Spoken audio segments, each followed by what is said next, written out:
Hey everybody, welcome to Staff Picks. Today, since the last Staff Picks I put out was vaporized by the copyright squids from The Matrix, I had to come up with this beauty on the fly because I tell you folks, it pisses me off when I spend literally 4 days of voicing and editing and collecting footage to comment on a film, and then all of a sudden some flapjack ass corporation can violate my First Amendment right of fair use to claim that I stole some content from them, which I did not. It's frustrating and it pisses me off. Anyway, being pissed off reminded me of a movie from my youth called Watch Out, We're Mad, starring two men who have largely slipped under the radar in America, and unless you lived in Europe in the 80s, you probably don't even know who they are. I did live in Europe in the 80s. I lived in Germany when I was a little kid. These men are Terence Hill and Bud Spencer, two all-American cowboy, trucker, stuntmen, action heroes from Italy who only starred in 100% all-American flicks that were made in Italy by Italians and pretend that Madrid is California, and plots that are super relatable and titles that sound almost United Statesian, I guess. If you've ever seen the eerily handsome Terence Hill and his arresting blue eyes, it's either in the Trinity Spaghetti Westerns or My Name is Nobody, his first English language film that co-starred Henry Fonda. Dude's pretty handsome, and I'm not using pretty as an amount of handsome he is. He's both pretty and handsome, like a leathery princess, I guess. Anyway, he's got charm to spare. And then there's Bud Spencer. Bud Spencer is Bluto. Just look at him. But he's also charming. A gruff, over-it, burly, charming dude. And the movie titles sure sound like American flicks. I mean, they were in Odds and Evens. Who finds a treasure finds a friend. Crime Busters. Go for it. God forgives. I don't. And so many more. And today's staff pick, Watch Out, We're Mad, or in the Italian, Or Else We'll Get Mad.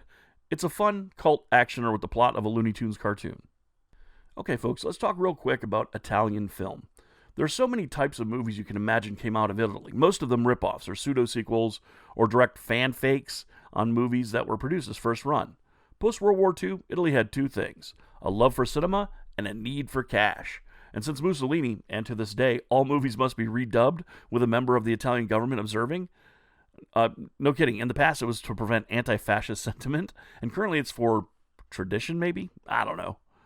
So, post-war, their cinema was thriving in Italy, but not outside, so they started doing westerns, and from there, just expanded, and their horror scene was insane following the 60s and 70s. Anyway, to that dubbing, most Americans working in Italian film redub all of their lines too, but all lines were dubbed, which is why Terrence and Bud sound different in most of their flicks. However, their acting chops do most of the heavy lifting when it comes to the action and stunts, many of which these dudes do for themselves, and it is something to see. Italian film had a tradition of scraping the serial numbers off and making the Italian version of American movies, like Zombie and Cruel Jaws, pseudo-sequels and basic rip-offs to Dawn of the Dead and Jaws, respectively. But even things like Thunderball were ripped off, like in the new Gladiators, that's Lucio Fulci's sci-fi movie. So much cheese in these films, so little time. I could go over a lot of these. And going back to spaghetti westerns, which recently were featured prominently in Once Upon a Time in Hollywood as a plot point, and arguably the most successful flicks coming out of Italy for a long while, because they were often not rip-offs, but Italian versions of westerns. The Django series, the Trinity flicks, all the Man with No Name flicks. Yeah, there's hidden sandwiches among all of that deli, folks. But these cheesy delights have cheesy ends, kids. And that brings us to the 70s and the car crash features. Beginning arguably with the French Connection and popping off with Smokey and the Bandit in 1980. So blue-collar romps featuring motorsports, fistfights, and cataclysmic vehicle crashes, they were the talk of the town. In the 80s, started off with Blues Brothers and the Bandit. But in 76, we got Watch Out, We're Mad, or Double Trouble, or We'll Get Mad.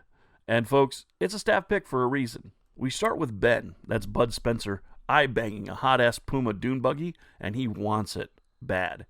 Ben's a mechanic and a rallycross race driver, and we meet his, foil and partner in the movie, the wise-ass kid, Terence Hill, a race driver with his own car and also a mechanic. But, like Abbott and Costello flicks, they're basically Terence Hill and Bud Spencer with different costumes. This is played up in the first time the two meet in the film with a you again look that they give each other. Like Kid and Play and House Party, they're buddies, but in Class Act, they're opposites and not friends. That kind of thing. They're always Kid and Play, but they're not always the same characters. Anyway, this is the movie. Bud and Terrence race in the rallycross and win the dune buggy in a tie. And now they're arguing over how to decide who gets it. Then a local mafia gang destroys the dune buggy, and the rest of the movie is literally just those two getting in brawls, eating hot dogs, doing wild shit to get their dune buggy back. Folks, the movie is slow to get rocking, but it is a fun 70s-style adventure kids movie. Really, it's just a cartoon. Imagine if Bluto and Popeye teamed up to take on the mafia for the prize of not olive oil, but a dune buggy. And there's a song called Do You Want to Ride in My Dune Buggy by one of the greatest band names I've ever heard, and probably one of the greatest band names to ever be uttered, Oliver Onions.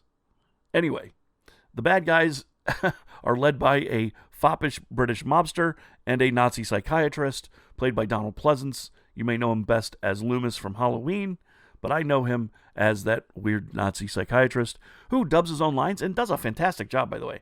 If you want a guy who was a voice actor to the extreme, Donald Pleasance in this flick is who you're looking for.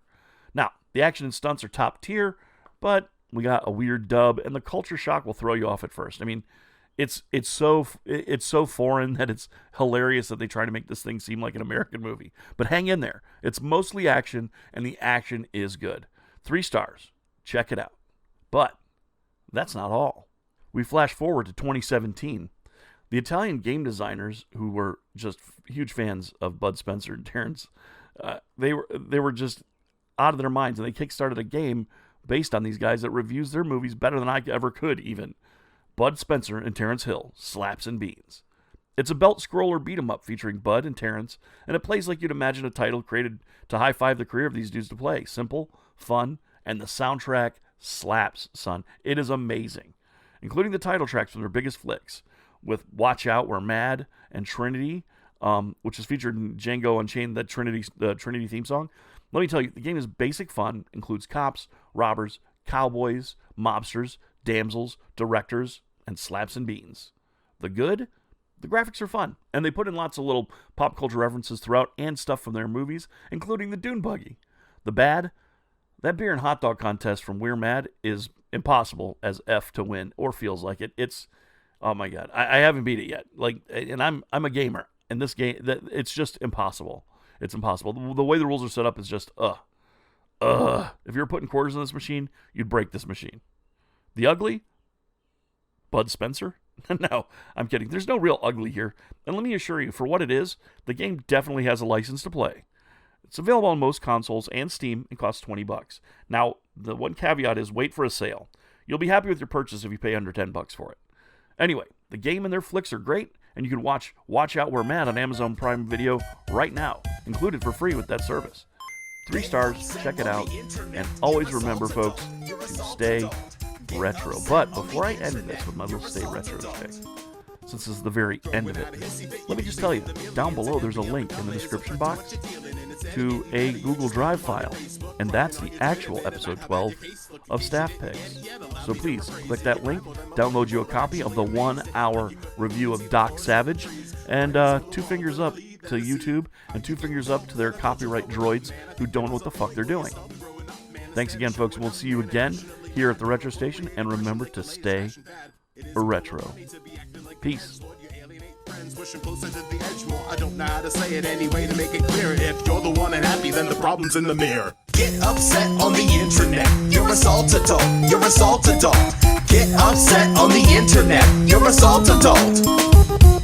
The net is a repository for the vast expanses of human knowledge and all the technological advances, and I can't say enough how you gotta be open-minded. If you're looking for a fight, then you damn well find it. An axe needs grinding, you're not alone. There's a million other nerds who can bitch and moan and groan about how there's a release date delay of the new game. Man, decrease the cliche of your neckbeard. I'm afeared of the intensity of your love for 2 characters. You claim I've got some chemistry and they belong together. Every other ship is toast. Call you Cortez when you're like, burn the boat. Say your ship is sunk and you stunk like the blogger who insisted to you. The review versus Harry Potter versus Julia Roberts. The latter's the victor. You're about to make a victim of some asshole hipster. Get upset on the internet. You're a salt adult. You're a salt adult.